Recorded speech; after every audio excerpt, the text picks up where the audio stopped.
The sound of champagne glasses clinking and pretentious laughter filled my mother's expansive garden. Her annual summer soiree was in full swing, with the usual suspects in attendance: doctors, lawyers, and business executives, all eager to outshine each other with tales of their latest achievements. I stood near the fountain, swirling my sparkling water and watching my older sister Victoria hold court among her physician friends. Even from here I could read her lips as she introduced her husband, head of neurosurgery at Boston General. Emma. My mother's voice carried across the garden. Come here, darling. People are asking about you. No, they weren't. But I walked over anyway, plastering on my professional smile, the same one I used when dealing with difficult parents during conferences. This is my younger daughter, Emma, Mom said to her circle of friends, her smile tight. She's a teacher. The way she said teacher made it sound like a terminal illness. Oh, how sweet, said Mrs. Harrison, wife of some hedge fund manager. At the elementary school, isn't it? High school, I corrected. Advanced physics and mathematics. Must be so rewarding, another woman simpered, clearly searching for something nice to say. Working with children, shaping young minds and all that. Victoria drifted over, champagne in hand. Though some of us shape actual brains, she quipped, earning appreciative chuckles from the group. I bit back a response.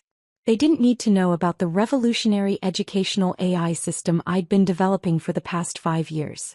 Or about the quantum computing applications I'd integrated into my teaching methodology.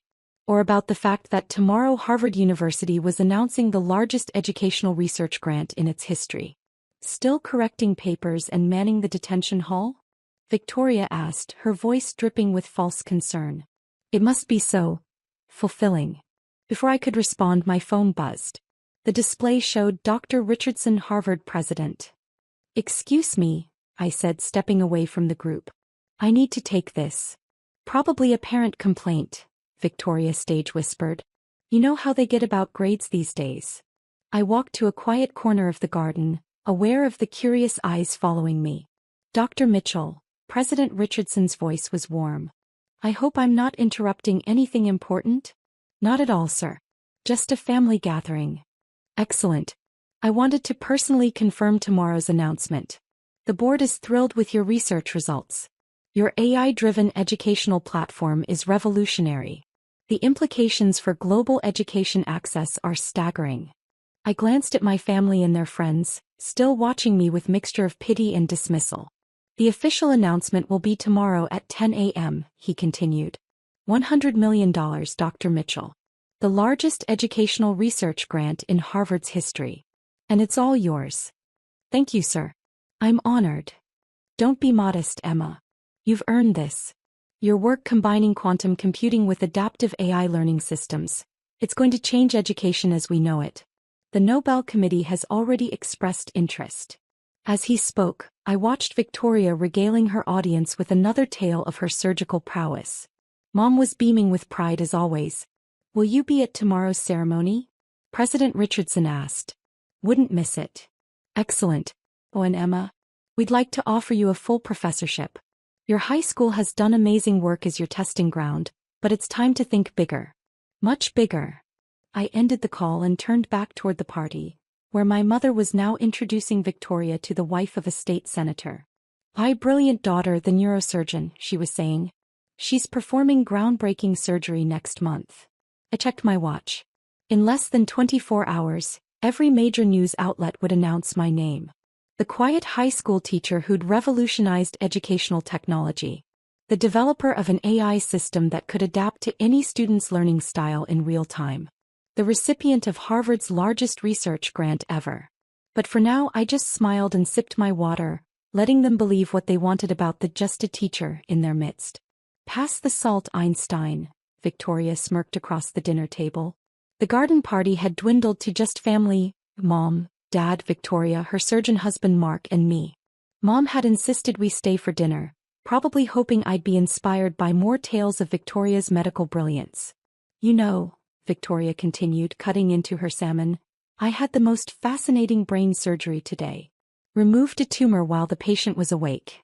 Much more exciting than explaining fractions, I'm sure. I checked my phone under the table.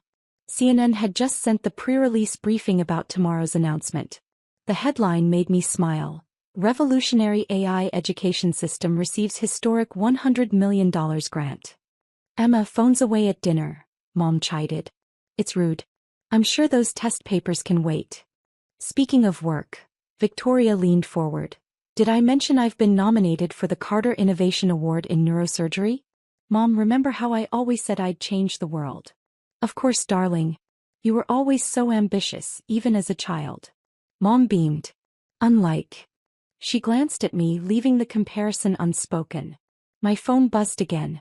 A message from my lead researcher at Harvard. Dr. Mitchell, MIT and Stanford are already requesting collaboration meetings. The quantum educational interface is generating unprecedented interest. Emma. Dad spoke up, his voice gentle. Have you considered Victoria's suggestion about getting a real teaching credential? Private schools pay better than public ones. I looked up from my phone.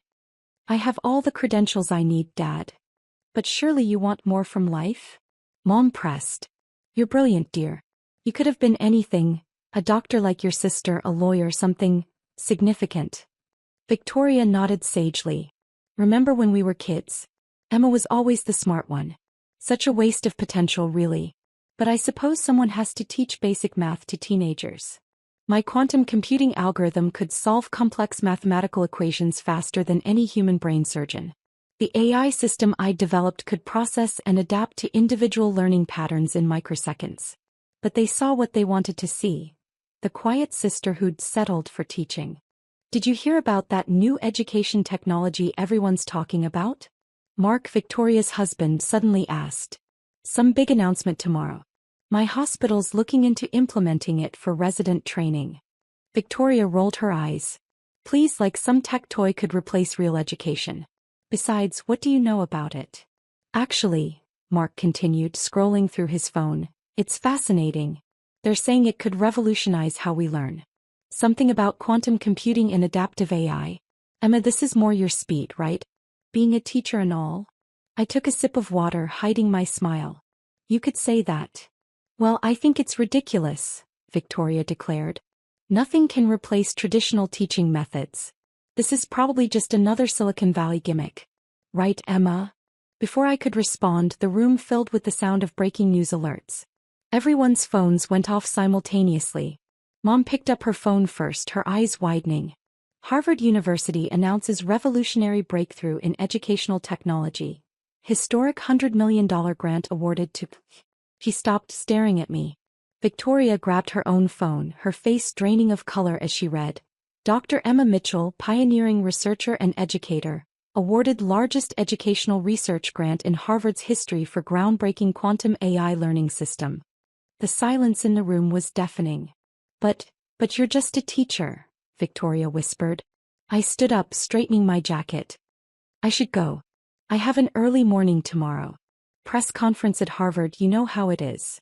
I paused at the door. Oh, and Victoria?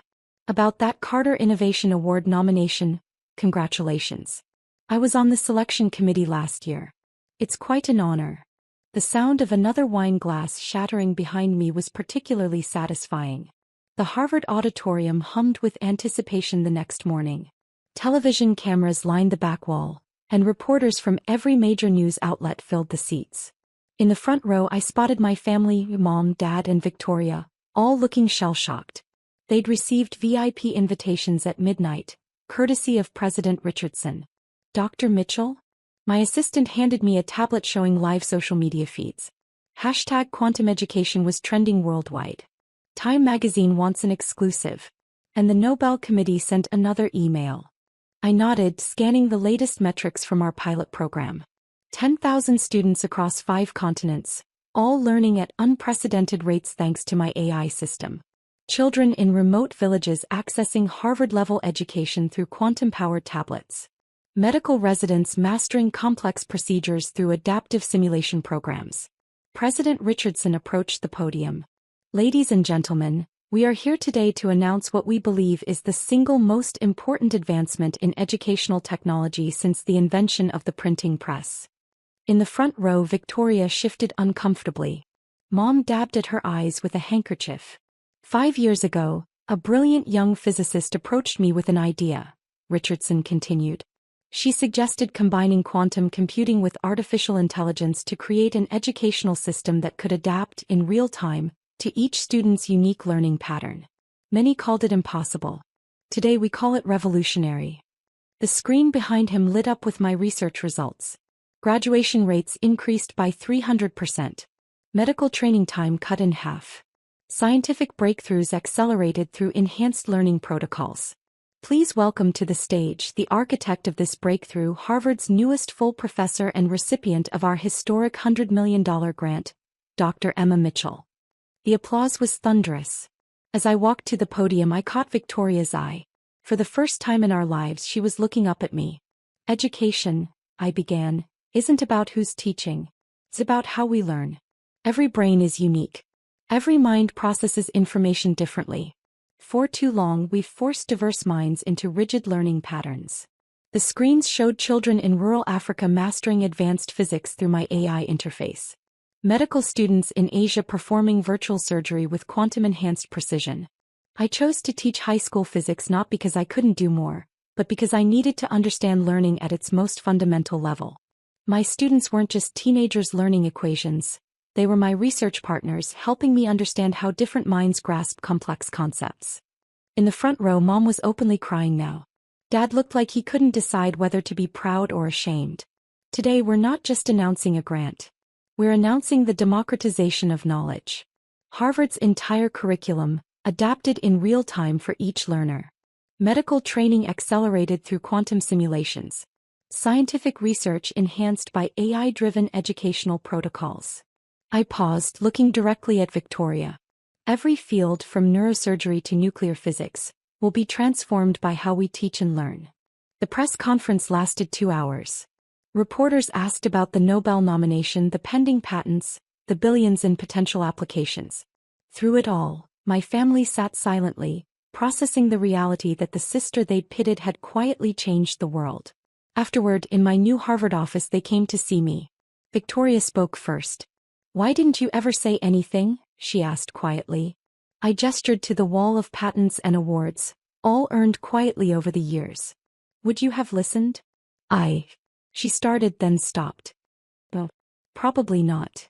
Mom stepped forward, clutching her designer handbag like a shield. "All those times we criticized your choices taught me an important lesson," I finished. "Success doesn't need an audience to be real." "The hospital board wants to implement your system," Victoria said suddenly.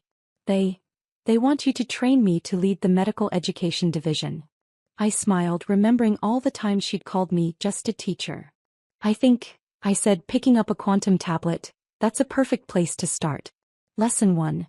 Everyone has something to learn and everyone has something to teach." As I began explaining the basics of quantum educational theory to my stunned sister, I caught our reflection in the office window.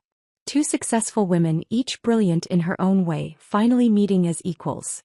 Sometimes the best revenge isn't proving others wrong about you. It's proving yourself right about what you can achieve regardless of what they believe. And sometimes, just sometimes, those who dismissed you end up becoming your most dedicated students.